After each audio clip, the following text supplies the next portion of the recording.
Hey, y'all again. It's the same day. I kind of figured I ain't got nothing to do today, so I'm gonna carry on. When you're looking for good kindling, I recommend that you look up. See how that little twig right here just broke off a tree? When it's standing up off the ground, it's gonna be drier. You know, take these tiny little twigs off these trees, and they just snap like that. They're good. If they bend and don't snap, don't take them. That means they're still green, or they're rich in moisture.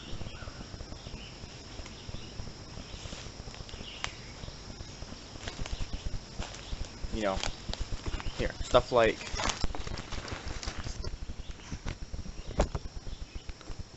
that dead limb sitting in the tree right there. That's the kind of stuff you want right there.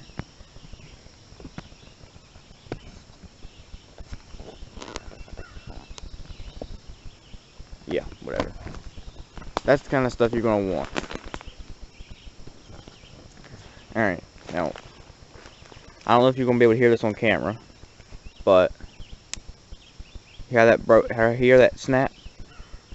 When it snaps like that and just breaks in half, no problem. That means it's good to go. When it snap, cracks, and popples, that means it's like it's burning in a fire.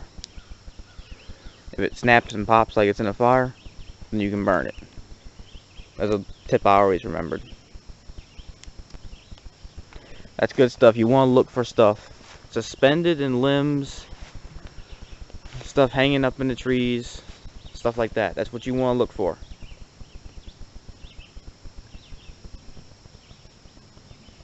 Okay, I'm going to collect some of that, and then I guess so we can talk about fuel, which is the stuff that keeps the fire going. Okay, go ahead and pan over to the next slide here. Okay, now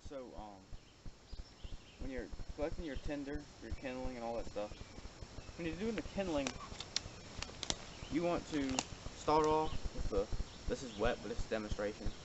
Start off with the wet, small stuff that's like that big, and then work your way up to pinky size, middle finger size, to pointer to thumb size.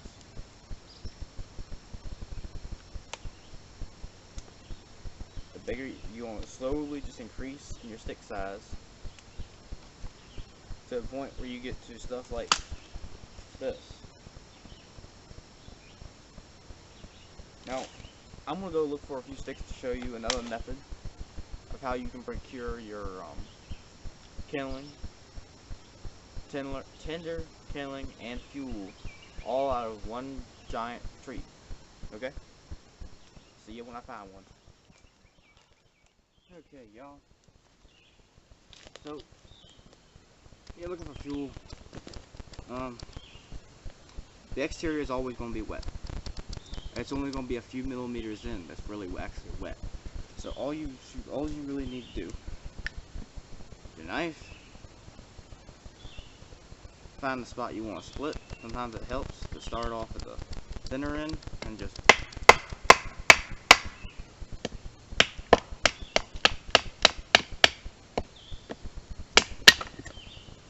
and look at that, perfect piece.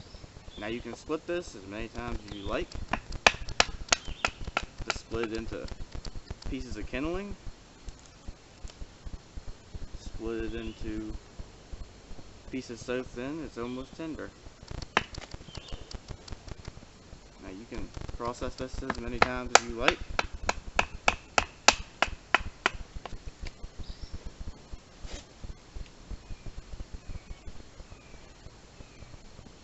And create as thin pieces as you like.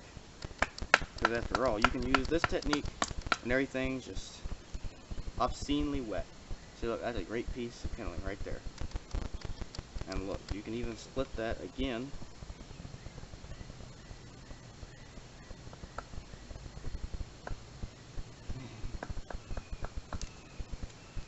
Okay, I'm having trouble doing that.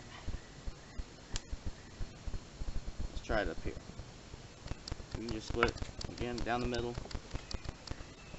Okay, well when it's that thin, sometimes you can't exactly baton. You can just take your knife, press it right down the center, and then twist. And these are great pieces of kindling.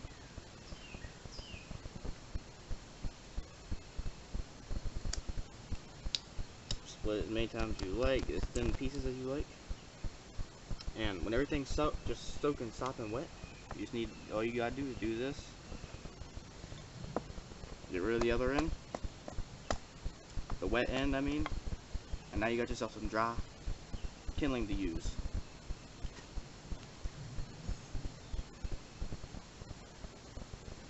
I mean, it's very simple. It's just processing wood when it's wet is complicated and hard. I'm actually being able to do two birds with one stone here because everything is wet, very wet. God darn it! Stay still.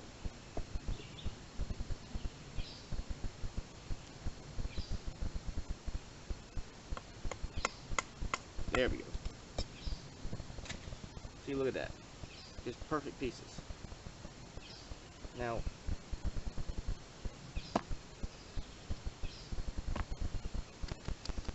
when you're doing that, you're getting the drier inner wood. That's what you want. And you can apply the same technique when you're doing a primitive method. Get rid of that wet stuff. You don't want that wet stuff. You want it dry as you can get it. Alright.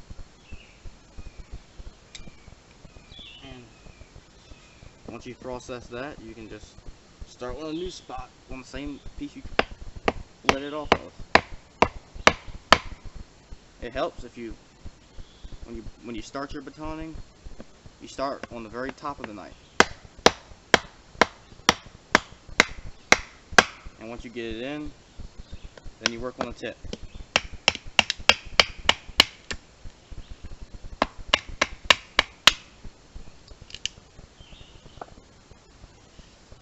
And then you can just break it off. There you go. Another method you can use once you've done this is to do something called feather sticks, which is where you just do this a whole bunch of times all over the stick. And what you're doing is basically thinning out the wood, creating more air space in between the particles of the wood, allowing it to burn better.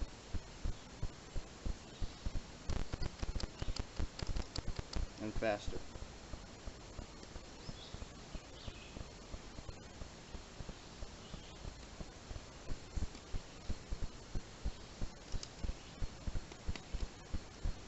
Another tip when you're using your knife, when you're doing small carving like that, if you just put it there and use your thumb to push. Don't use your hand, use your thumb. See what I mean? That's how you make a feather stick.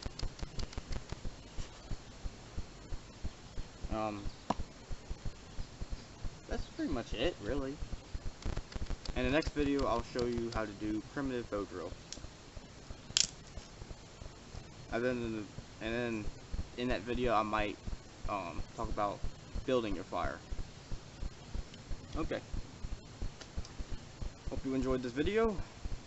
I see y'all in the next one.